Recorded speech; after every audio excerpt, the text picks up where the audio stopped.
let's just first look at what happened last week. And I think we do start with the 49ers-Seahawks game, which I think you can make an argument that was the best game of the season. The last game was the best game. And it didn't necessarily look like it was going to be in the first half. Right.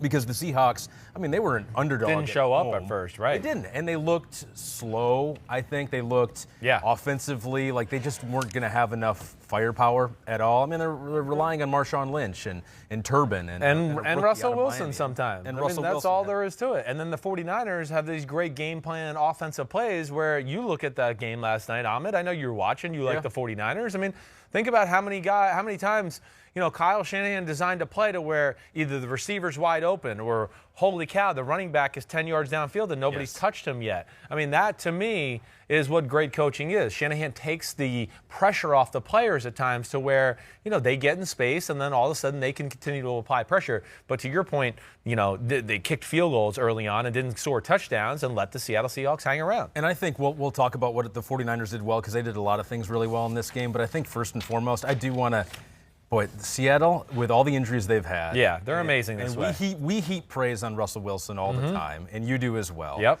But, man, he really does it. I mean, he really is the guy that if they did not have him, with the injuries they have at the end of the year, without him, legitimately could be a 5-win team. I agree. The one thing I'll say about the Seahawks, they always fight and compete and hit hard, and that's Pete Carroll and all that. But I just watched the second half of that football game and going like, I wonder if Russell Wilson or the Seahawks cracked the code of what San Francisco was doing and found, and no, not really. Okay. No, they didn't. Did they have a little bit better feel of maybe how the 49ers were attacking them? Sure. But at the end of the day, really what happened in the second half is Russell Wilson just started being Russell Wilson. He started moving around in the pocket, made the first touchdown pass. Come on. I mean, running around in the pocket, running up into the pocket, then throwing a 25-yard laser into the back of the end zone to a guy who was pretty tightly covered. I mean, that's really all I chalk it up to. It's not great run game, like you're saying. They got injuries, all that. I don't watch the Seahawks and go, ooh, wow.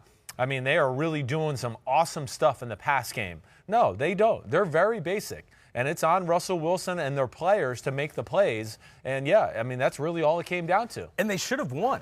They honestly should have won this game because they have the ball first and goal from the 1-yard line with enough time, and then they unthinkably get the delay of game penalty, which I really haven't heard yet a good explanation for how that There's happened. No explanation for that. There's none. I don't know. They saw Jermaine Ifedi down. Like you and I talked about this a few minutes ago because I haven't heard Pete Carroll's explanation yet either. But Jermaine Ifedi's down. He runs up the line of scrimmage, okay? At that point, when you see that he's 25 yards down the field, at some point you would think the backup tackle is right there by the coach, like, okay, I got to go in. The coaches are, hey, whoever you are, you got to go in. Right. They snap the ball, they spike it, and it's like, I don't know what they did. It's like they didn't know what to do exactly in the situation. Well, I think I know what happened because you take a deep breath, right? You take a deep breath and you say, okay, we spiked it, we stopped the clock, boom, here we are. Okay, everyone relax for a second. And as a quarterback, sometimes you think that's a timeout. That seems like they all thought it was a timeout. Well, I guess so. You're right. I don't know. It just either way, it was they were poorly treating planned, it as though they called a timeout, and it wasn't the right way. And they took their time after they spiked the ball. And to me, what's even more crazy is George Fant never even came out of the game. Yeah. So he continued to play.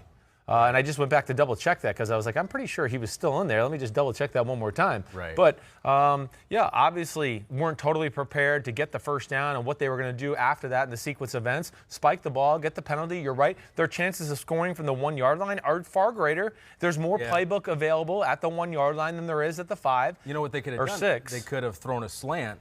But they just got to keep it away from Malcolm Butler. But that's the only they could have done that from the 1-yard line. Yeah, right, yes. So they should have scored. I think they should have, obviously. I think they would have scored if they don't get that delayed game penalty. But they did. They got the delayed game penalty. Yeah. And they still had plenty of opportunities to score there. Right. They had, how many was it, like eight plays from the 15, I think? When you finally get in there, yes. Right. Yes, they had plenty of them. I mean, it was a great play on 4th and 10. I mean, really, again, back to the point here, the Seattle Seahawks really don't do anything. It's an empty formation. I'll just paint the picture for you. It's 3 receivers to the right, 2 receivers to the left. The 2 receivers on the left just run straight go routes. All right, so there it is. Line straight, line straight. The 3 receivers on the right, the 2 inside guys get like 2 yards in the end zone and stop and turn. The outside guy goes into the deep corner of the end zone and stops and turn. Nobody's open. Russell Wilson scrambles to the right to, like you're saying, here's Russell Wilson again to save the day. Yep. And he makes a throw on the run and puts it in the perfect spot to where the guy gets the first down by a yard and leaves them with a 1st and 1 at the goal line. And then, of course, they spike the ball and get the penalty and all of that. So what did the 49ers do at the end of the game to keep them out of the end zone? The 49ers did nothing special. They played 4 down defensive linemen, 2 linebackers. They're in nickel defense. They played the same exact defense the last 3 plays of the game. Now, okay, so the first play is DK Metcalf running into the 49ers. He throws a ball into the left corner of the end zone. Yep. DK Metcalf runs into one of the 49ers guys who's covering the guy who ran the slant route coming underneath DK Metcalf. The next play, 3rd down, right, is now the Jacob Hollister pass interference. Did he initiate the contact? Either way. He definitely initiated the contact. He definitely initiated it, no doubt about it. I mean, that's commonplace route running. Now, where I would challenge that conversation, though, is, okay, he initiated the contact, certainly. Did he do it egregiously where he just threw hands out and was like, drive you out of the way? No. He kind of did it with his body and ran into him and then tried to lean out. The 49ers, listen, I think they dodged a bullet here. That, to me, was pass interference. Yeah. I know I'm not making the call, and I'm not saying I know everything about football, but, when a guy is holding the arm of the receiver with one arm and then the other arm is around the guy's shoulder, yes, that's pass interference to me. And to me, the problem is the NFL, with the opening Pandora's box to this whole replay review, they just open themselves up for criticism. Now everybody looks at it. Guys like me, I go, that's fucking pass interference. I don't know what else to say. But we don't even talk about it. It doesn't even get reviewed. Right. Because it's like, whoa, that's too big and too close. We don't want to deal with that in this situation. Yeah. Let's just move on and act like it didn't happen. Sure. Oh, wait, it did happen. That's right. Yeah. I mean, so, yeah, I thought that was shaky. I mean, I understand what you're saying. And I'm usually pro-defense in these. I probably was pass interference, but I can see how they can look at it and say, okay, the offensive player initiated the contact. Yeah, right. And, Fred Warner, who was guarding it, right, got a little handsy after that. Right. But he was engaged with the receiver after the receiver ran into him, and so you chalk it up as it wasn't called on the field, could have been called on the field. Right. And if it was, it's not like they're going to reverse it and say it's not pass interference. Yeah. But, I think at the end of the game, let them play unless it's super egregious. Think some people say it was egregious, but I'm okay with letting them play. That's the point, too. I'm with you there. I'm more for let them play than over-officiate. And, I'll go back to my new favorite phrase, is rubbing is racing. I mean, that's just, I know you've never seen that movie, okay? Tropic Thunder. Not Tropic Thunder. You heard me say that today? Days of Thunder. Which I would have thought, that it was. Sounds good. Yes, I know, because you know nothing about movies. But Days of Thunder, rubbing is racing. A little contact with receivers and DBs or tight ends and linebackers, that's part of football. But I do think it kind of flirted with the egregious, that was clearly pass interference thing there. But either way, it didn't happen. It doesn't matter. Yeah. So then the next play comes, and let me say this. The Seahawks called the right play to throw to Jacob Hollister in this play. All right, so again, to paint the picture one more time here. So you've said that the 49ers played the same coverage. All three plays. Last 3 plays. All 3 plays, the same thing. Basically, like cover 4, where cover 4 and then the 2 middle linebackers, whoever's on the inside, are going to kind of carry them up the field. And cover 4 means just, the 2 safeties got their quarters of the field. The corners got their quarters of the field. Now, where it changes, and this is where I don't want to get too football-y, and I'm going to do something on social media, on Instagram here a little bit after this to draw this play up and show it. But the first 2 plays, they ran empty formations, okay? And of course, nothing came of it. We saw the incompletion of Metcalf, the pass interference maybe to Hollister. Then it became, okay, here it is, 4th down. They didn't get into an empty formation. The 2 plays before that, they were in an empty formation with 3 to the left, 2 to the right. This time they brought the back into the backfield. And really what screwed the Seahawks more than anything here, and this is where you've always heard me preach, like this is where Kyle Shanahan and Sean Payton and Josh McDaniels set themselves apart, I think, from the rest of the NFL, is they understand the rules of defenses. And they understand with certain route combinations, this guy's rule changes, or this does this, or this does that, whatever it may be. To me, this was an instance of Seattle called a play that works, but they didn't really understand the rules of the defense. And they have a back in the backfield, okay, and they have DK Metcalf on the right. How do I want to explain this? So I just told you it was quarters coverage, right? Yeah. Okay, so quarters coverage. But in this type of coverage here, and I'm going to do my best to explain it. So on the right side here, here's Russell Wilson. He's in the shotgun. You're Travis Homer. DK Metcalf is out there. You run right into the flat, right? You ran right into the flat. Okay, You're in the flat. DK Metcalf ran like a deep in cut in the back of the end zone. So this quarters coverage where we all four guys have their quarter of the field, it changes when they see the number 2 receiver, because Metcalf is number 1 outside, you're number 2 because you're the next guy in, right? Right. It changes almost to cover 2. Richard Sherman takes you into the flat now, okay? Which now puts the safety, Ward, on DK Metcalf, who's going to run the in-cut right into him. Now 57 Greenlaw has nothing to worry about over there. He goes, okay, Richard Sherman's got that guy out there. Whoa. Jimmy Ward's got the guy that just ran vertical because he's going to run right into Jimmy Ward. And what that combination allowed him to do was go, I have nothing to worry about. Let me look back across the formation. And he looked just in time to see Hollister coming at him, right? It's Hollister, right? Yeah. Hollister coming at him, and he's able to react just quickly enough to make the hit. If the Seahawks ran an empty formation like they did the 2 previous plays and ran the combination that they ran on 2nd and 3rd down after the spike/delay a game, this would have been more open, because on the plays they ran before this, Greenlaw had responsibilities he had to be there for. Did that make sense? Did I explain that the right way, you think? It freed up him, Dre. It freed up him, Greenlaw. To make that basically play. Go, oh, wait, I have nothing to worry about here, to where I'm just saying I think if the Seahawks had a little bit of understanding of the rules of the coverage and things like that, you wouldn't do those route combinations, which would lead to an easier touchdown for Hollister You to think score. Hollister was one of the top, the idea? I think he was for the Seahawks? only idea. I think this play is for him. This is what we would call wide jerk in the West Coast offense, because he basically has like he knows I'm man-to-man on this linebacker, and I'm going to kind of attack him and give him a little jiggle wiggle and then just cross his face and go across the field.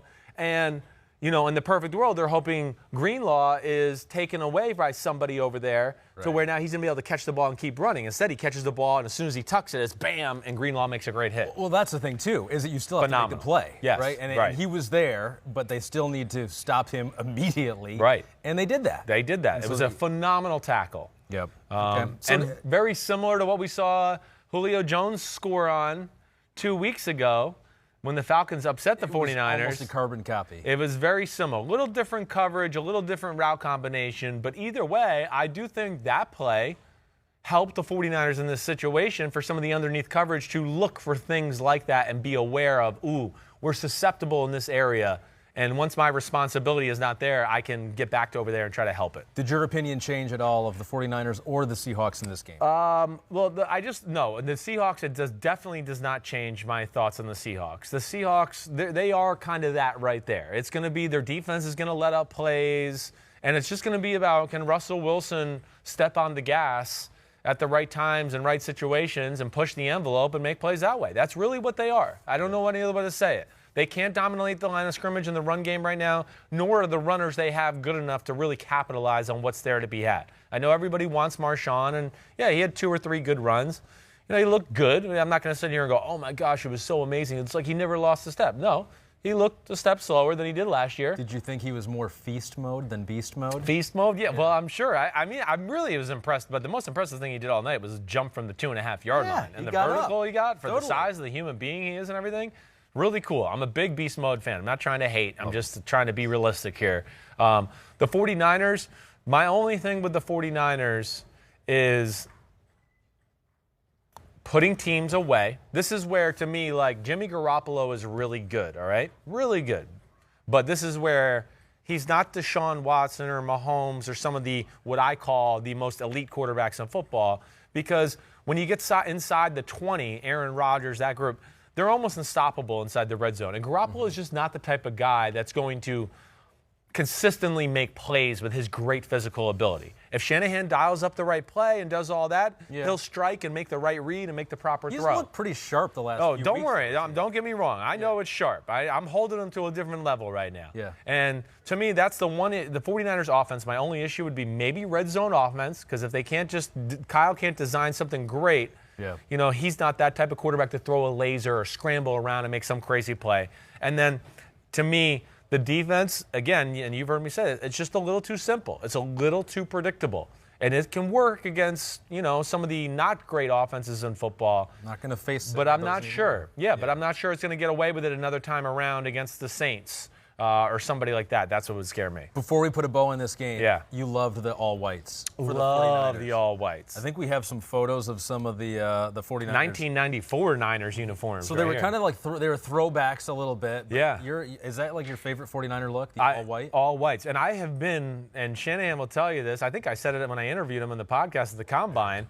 First of all, Joey Bosa, looks really good with a little dash of blood on his right quad. Very nice for him to bleed like that and match the uniform colors. And he's showing some midriff, dude, too. The guy is a beast. I don't know what to say, but I'm just going to say this, and I really did not expect to say this.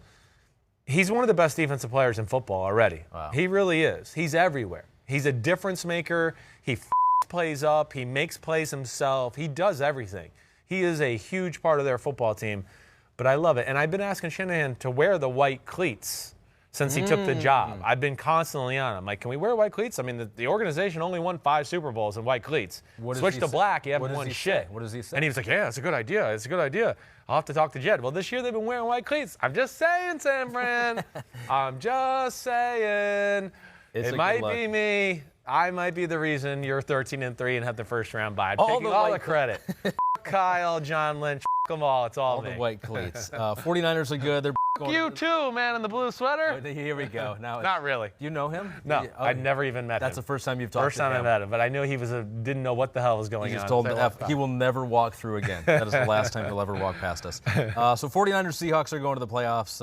49ers get the first round bye, so that was huge. Seahawks do not. Saints do not. They were hoping for pass interference. So the referees once again affect the Saints in the postseason. It just happens every year. It's unbelievable. I thought the first thing I thought of when that game was over was the Saints. I went Sean Payton was sitting at home on his couch, right, and threw the bottle of beer against the wall. Like, are you kidding me? No, it happened again. Yeah, right. Hi, I'm Mike Tirico, and thanks for watching. Make sure to hit subscribe for the latest news and highlights from NBC Sports.